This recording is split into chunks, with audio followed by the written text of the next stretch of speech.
प्यारे बच्चों, आज आप लोग को एक अत्यंत रोचक और ज्ञानवर्धक कहानी मैं सुनाने जा रहा हूँ।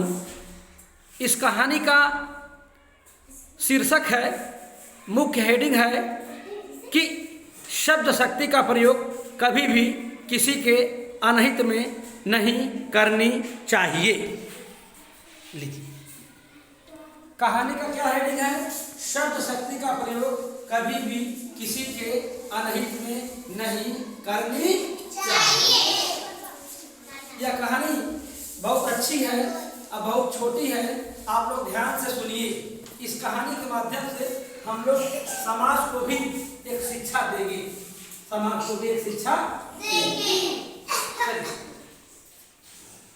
एक परिवार में दो बच्चे थे। कितने बच्चे थे? दो। एक लड़का था, एक लड़की थी।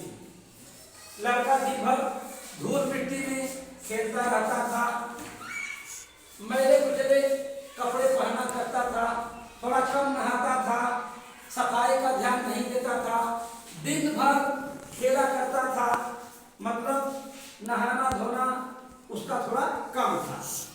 मैले कुचले कपड़े पहनना, धूल मिट्टी में रहना, दिन भर खेलना, इसकी वजह से थोड़ा सा उसके शरीर पर गंदगी हो जाती थी, जिसकी वजह से उसके एक हाथ में फोड़ा निकल गया। क्या निकल गया? फोड़ा। क्या निकल गया? फोड़ा।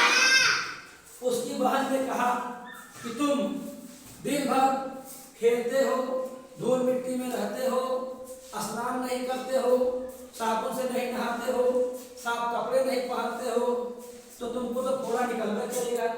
फोड़ा से भी बड़ा कोई रोग हो जाएगा, फोड़ा से भी बड़ा कोई रोग हो जाएगा।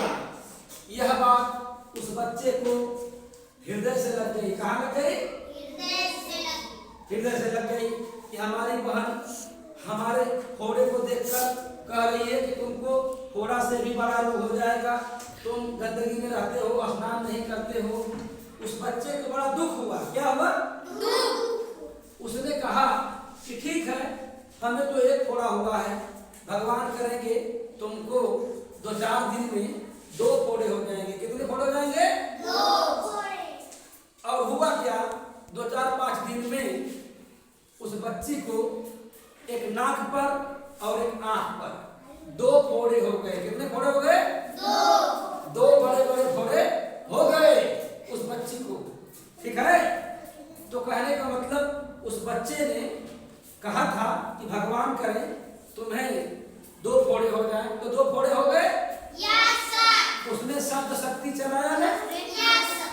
शब्द शक्ति चलाया, लेकिन अच्छाई के लिए नहीं, अनहित के लिए चलाया। सही बात है ना?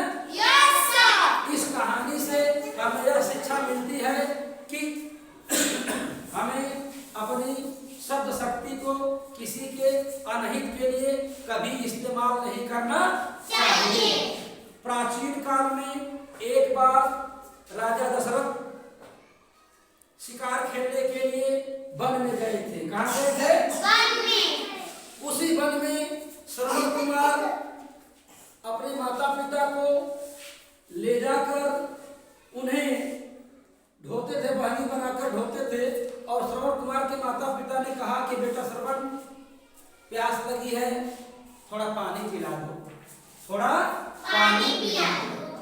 श्रवण कुमार ने अपनी बहनी को उतार के रखा। बहनी को मतलब समझ रहे हो ना?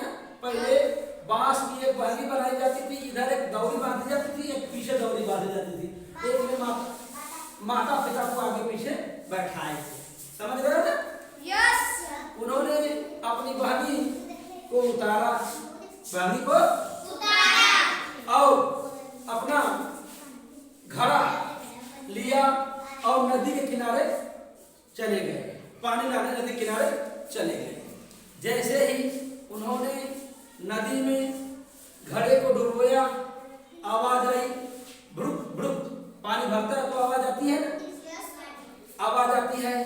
तो राजा दशरथ शिकार खेलने के लिए गए थे, उनको आवाज सुनाई दी कि जरूर हिरन कोई नदी में पानी पी रहा है, कोई हिरन नदी में पानी पी रहा है।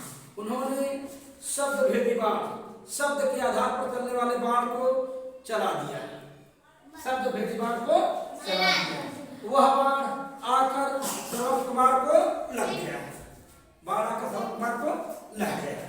श्रवण कुमार चिल्लाने लगे, तड़फड़ाने लगे, बेचैन हो गए। अब राजा दशरथ भागकर आए नदी किनारे कि देखे हिरण मर गया है कि अभी जिंदा है। उन्होंने देखा कि यह बाण तो श्रवण कुमार को लग गया है, एक व्यक्ति को लग गया है। वो पश्चाताप करने लगे। श्रवण कुमार ने कहा कि हे राजन, आपने जो किया ठीक किया, लेकिन मेरा एक काम कर दीजिए। मेरे माता पिता जंगल में प्यासे बैठे हैं, मैं उनके लिए पानी लेने आया था और आपने मुझ पर बाण चला दिया। यह घड़े का पानी ले जाकर आप हमारे माता पिता को पिला दीजिए, क्योंकि वे प्यासे हैं। क्या है? प्यासे हैं। राजा दशरथ ने घड़े का पानी लिया और चल दिए श्रवण कुमार के माता पिता के पास। जब देरी में पहुंचे तो उनके माता पिता ने पूछा कि बेटा श्रवण, इतना देरी कहाँ लगा दी? पानी लाने गए थे, काफी देरी कर दी बेटा। श्रवण बोलो बेटा, क्यों देरी हो गई? तुमको जल्दी आ जाना चाहिए। श्रवण कुमार को तो बाण लग गया था, शब्द भेदी बाण, और वे मर गए। अब दूसरा व्यक्ति राजा दशरथ पानी लेकर आए। उन्होंने कहा कि मुझसे बहुत बड़ा पाप हो गया है। मैं हिरण समझकर आपके बेटे के ऊपर शब्द भेदी बाण हमने चला दिया और आपका बेटा मर गया। मैं पानी लाया हूँ, आप लोग पानी पी लीजिए। तो श्रवण के माता पिता ने कहा कि हे राजा दशरथ, अब हम लोग पानी नहीं पिएंगे।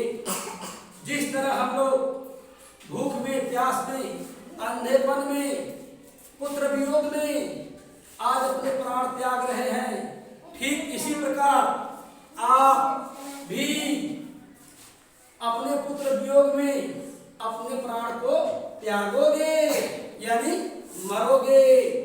तो राम को, प्रभु श्री राम लक्ष्मण सीता को 14 वर्ष का वनवास हुआ था कि नहीं हुआ था? हुआ था ना? उसी के दौरान राजा दशरथ को मृत्यु प्राप्त हुई थी। पुत्र वियोग की चिंता ही राजा दशरथ के जान का कारण बनी। यानी राजा दशरथ अपने बड़े पुत्र और बहू के शोक में, गम में अपने प्राण को त्याग दिए। इस कहानी के माध्यम से हमें यह शिक्षा मिलती है कि हमें शब्द शक्ति का प्रयोग किसी भी व्यक्ति के अनहित में कभी भी नहीं करनी चाहिए। आजकल समाज को क्या शिक्षा हम देना चाहते हैं? समाज में बहुत सी महिलाएं जिनके बच्चे नहीं पैदा होते हैं, उनको हम लोग बाझिन करते हैं, बंध्या करते हैं। जिस पुरुष की पत्नी मर गई होती है उसको हम लोग विधुर कहते हैं। जिस औरत का पति मर गया है उसको हम लोग विधवा कहते हैं ना? जब वह महिला घर से बाहर निकलती है, सड़क पर आती है, तो लोग कहते हैं कि बाझिन का मुंह हमने देख लिया, आज हमारा पता न काम होगा कि नहीं होगा, दिन कैसा बीतेगा, या राण औरत का मुंह हमने देख लिया, पता नहीं हमारा दिन आज कैसा रहेगा। हम लोग शब्द भेदी बाण चलाते हैं ना? ऐसा हमें कदापि नहीं करना चाहिए, क्योंकि यह हमारे दिमाग की एक गलत सोच है। यह हमारे दिमाग की एक गलत सोच है। यह एक आडंबर है, अंधविश्वास है। उस महिला को तकलीफ नहीं होती है जिसको आप बाझिन कहते हैं, या जिसको आप राण करते हैं, जिसको आप विधवा करते हैं। तकलीफ होती है कि नहीं होती है? होती है। वह वहां तो नहीं होती है, लेकिन अपने घर में जाकर जरूर होती है। हे भगवान, आपने हमें ऐसा बना दिया कि लोग हमें बाझिन, राण ऐसा शब्द बोलते हैं ना? इस कहानी के माध्यम से मैं यही शिक्षा दूंगा कि आप लोग इस तरह के शब्द भेदी बाण कदापि न चलाएं। यह एक गलत विश्वास है, अंधविश्वास है। ऐसा काम कदापि न करें। कहानी अच्छी लगी? बहुत बहुत धन्यवाद। Thank you.